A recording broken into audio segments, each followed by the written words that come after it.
Hey everybody, how's it going? You caught me out here at the wood stove.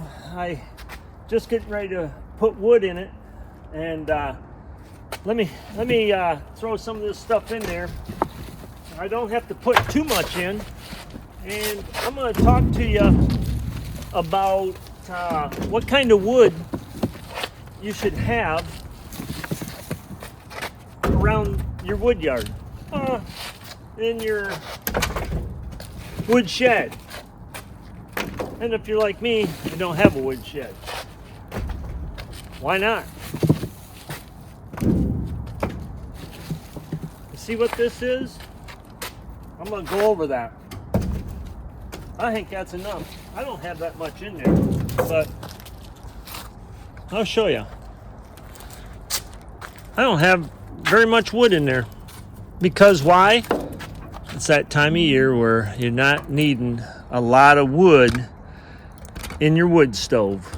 So let me close this up and shut the light off. I'm gonna give you another freebie.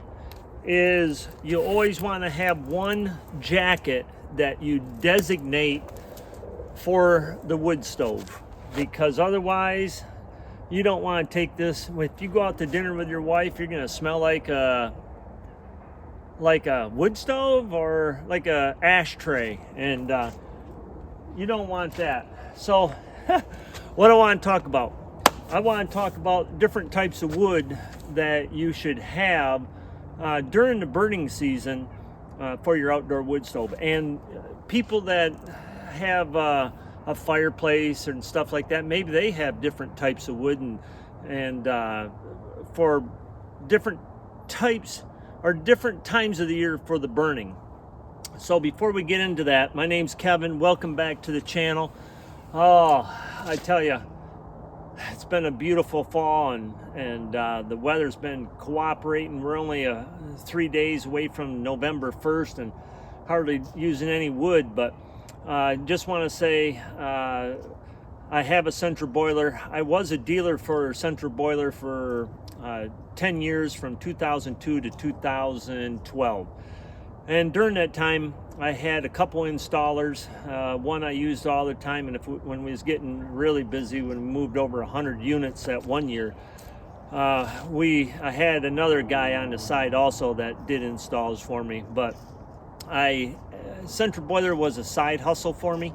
I also worked at UPS, and since then, a couple years ago, I finally retired from UPS after 36 years in the old brown truck.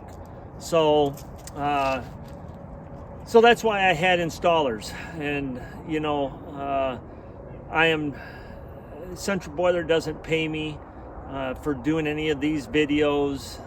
They don't tell me what to say. I have no loyalty as far as the corporation.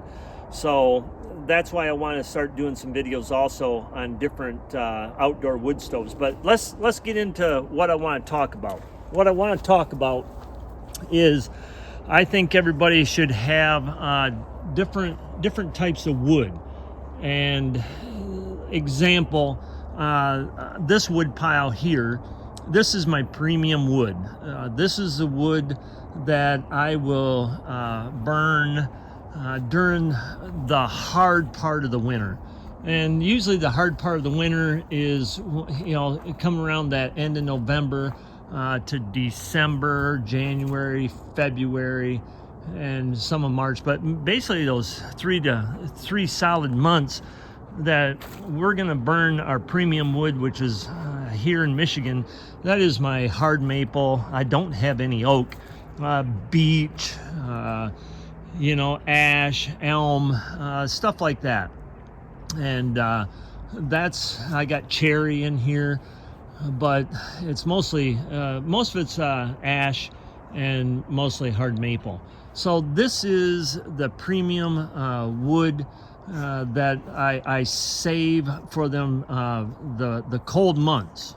Now, when it isn't cold, the pre-season, or the pre-season is the time of the year that is now.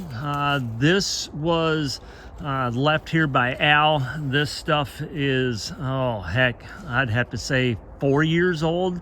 It was never covered. It was down there by his wood stove. The wood stove was 300 feet from the house. We moved it up to 60 foot from the house. So this stuff, you know, it's that I don't need a hot fire. We're basically, you know, the furnace ain't kicking on a lot during, it ain't kicking on during the day. It's just kicking on at night and, you know, heating all of our domestic hot water.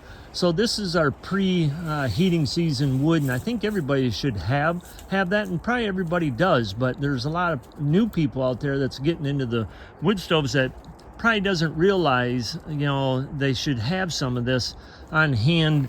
And when I first brought this up here, I was hoping it'd get me through October, or in the middle of October, but this is going to get me, I'm thinking, probably until the middle of November. And if that's the case, I am sitting good with that, because that is like 7 rows, 5 foot tall, 20 feet long. So I'm pretty confident on that. There's one other wood we should have when we're burning. This is kindling on the top part here. What this is some boards, nothing's treated. And they're just after, you know, from the construction, and Al had a bunch of them laying around. So these are basically when you don't get out to the wood stove in time, and let's say the water temperature is dropping, you hardly have any coals left. Well, this kindling is what I will throw in there, and then I'll put my good wood on top of it, and the kindling will actually help get that fire going, get it a good jump start. And I love having that kindling around, because, you know, the last thing you want is to throw wood, let's say your wood stove's down in the 160s, 150s, you go out and you throw wood on it, and the house is calling for heat, and pretty soon it's dropping to 140, 130, and then the fire catches up and the house is cooling down and the wife ain't happy and they're taking cold showers. You don't want that. So you want some kindling in your area of your wood stove, your wood shed, or in my case under tarp, for that time of the day if I don't get out there and catch my furnace in time and it's dropping, let's say, nothing in it. Probably saw, look at the camera hog. She's around me all the time. I think all dogs are, but what a friend. Here is some ponderosa pine. And why do I have ponderosa pine? Well, the log house here was built out of ponderosa pine, and the logs were from Idaho. And so Al had these. This log house is 20, let me show you. This log house is 20 years old. We did a lot of restoration on this house, and you can go back through some of our videos. But he kept all these pieces of cutoffs, the basement. So they were log form, and, you know, some were 5 foot, some were 4 foot pieces, and I just cut them up and split them. And them are going to also work excellent for a jump start on getting the fire going if I don't catch it. But being retired nowadays, I shouldn't have a problem like I used to when I was working all the time, especially during Christmas, getting home at 7:30 at night. And then Al had some 2x6 tongue and groove, that them are the actual cutoffs, so not treated. But I'm gonna go ahead and use those up to get the fire going and burn it to get a hot fire as well. So them are some things I truly believe you should have. The good stuff, the stuff for the pre-season, and then kindling. But anyway, I just thought, you know, that would help some people to have those different wood available to kickstart your furnace. And I'd also like to say, you know, if when you're doing that, you're not letting that furnace drop way down in temperature. If you're letting that furnace, you know, drop down to 160, 150, especially 130, you're going to create some condensation on the inside of that firebox, and you don't want that. And plus, it takes a long time for it to get caught back up.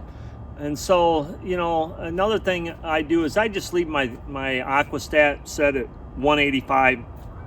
So at 175 it kicks in, and then at 185 it shuts off. So I leave it alone. I used to play that game, but not anymore. Now, another video I got coming here real soon is, I was told there's a gentleman, Phil, he's only spending, he buys his firewood, and he only spends $350 a year to heat his house. I'm gonna go talk to Phil, and I'm gonna find out what kind of furnace he's using. I'm gonna find out what kind of wood. I heard it's slab wood, and how big a house he has, and how long is he actually burning his wood? Is he burning his wood, you know, I don't know. Is he just burning it in December to March, or is he burning it a long period of time? Because you know what, when it starts getting chilly, I'm burning my wood stove. It's like I ain't paying for no gas. I'm just going to go ahead and use the wood stove. So watch out for that video. That one's coming. And plus, it's nice and warm in the house. When you have an outdoor wood stove, it's not cold at Kevin's house. So anyway, hey, thanks again. Thanks for the thumbs up. Any comments, you know, we welcome them. Just be nice. But anyway, you guys have a great day, and we'll see you on the next one. God bless.